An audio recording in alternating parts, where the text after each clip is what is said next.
OK, la prochaine étape, c'est une fois qu'on a fait une représentation graphique, qu'on a mis un titre, qu'on a mis euh, un nom aux axes, c'est de calculer le coefficient de Pearson. Donc, comment on fait ça? Ben, on a besoin d'abord de la moyenne. Et la moyenne, c'est, en anglais, on va écrire average. Et on va sélectionner les données qu'on veut calculer. Excel. Moyenne.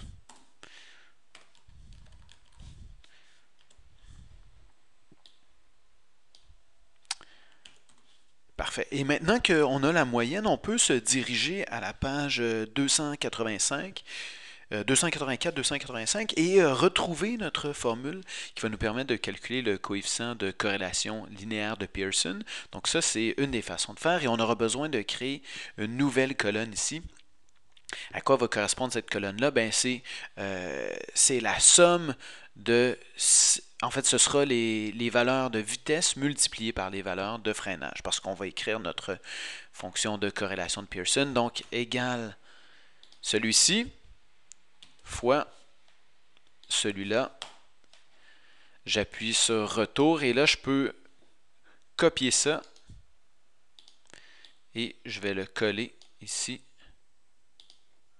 Parfait, on a multiplié nos chiffres ensemble. Tout ce qui nous reste à faire, c'est de diviser par... c'est d'additionner tout ça, retirer n fois la moyenne de un multiplié par la moyenne de l'autre. Donc, on va continuer.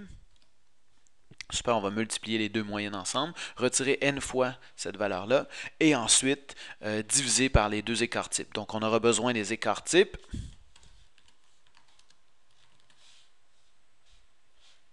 Pardon, on en a un seul ici. Écart type. Et en anglais, c'est Standard Deviation. Super.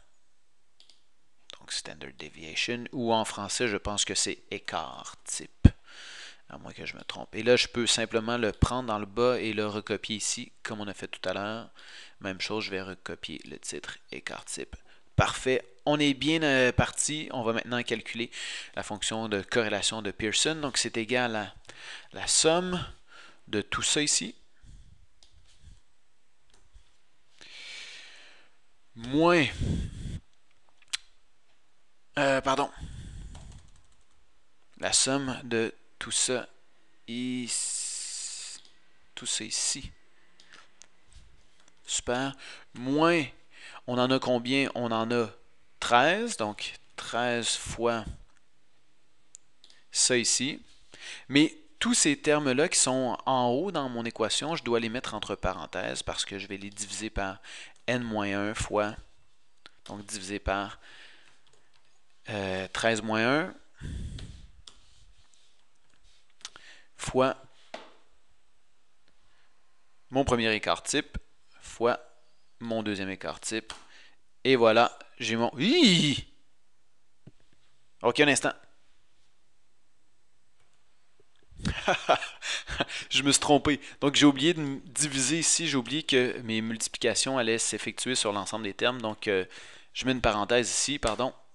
Ok, ça a plus d'allure. Donc, voici mon coefficient de corrélation linéaire. Ça me semble pas me donner la bonne réponse.